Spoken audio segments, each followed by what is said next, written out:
ahar mange har san na le boina te hia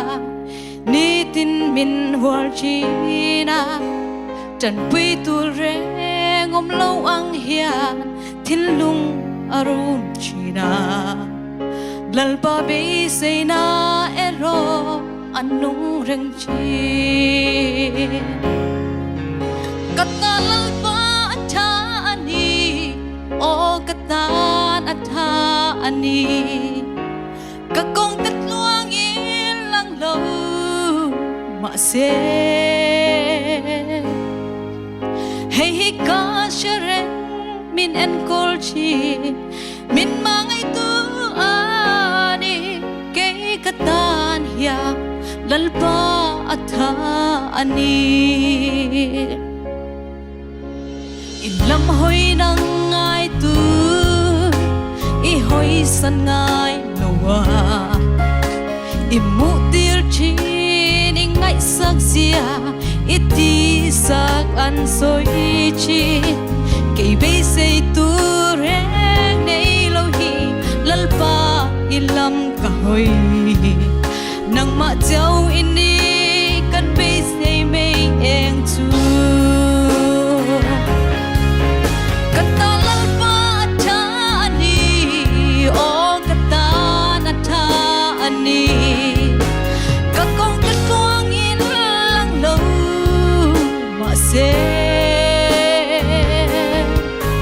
hey ka shereng min en kol chi min mangai tu ani ke katan hiya lalpa atha ani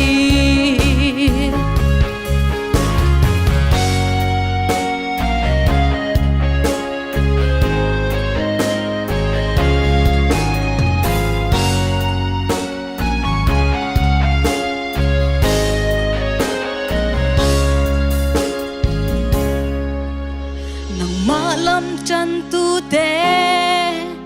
san im lâu ang ma se sa trag ate imu tir kha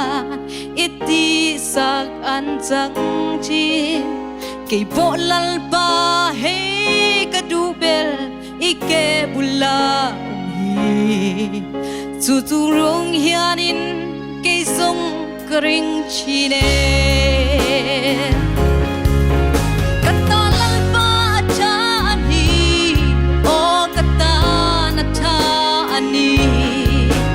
kakong katluang ilang lo ma se hey ka shereng min en kol chi min mangai tu ani ke katan hiya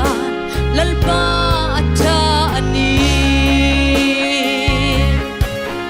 kata lalpa atha ani o katan atha ani kakong katluang ilang lo ma se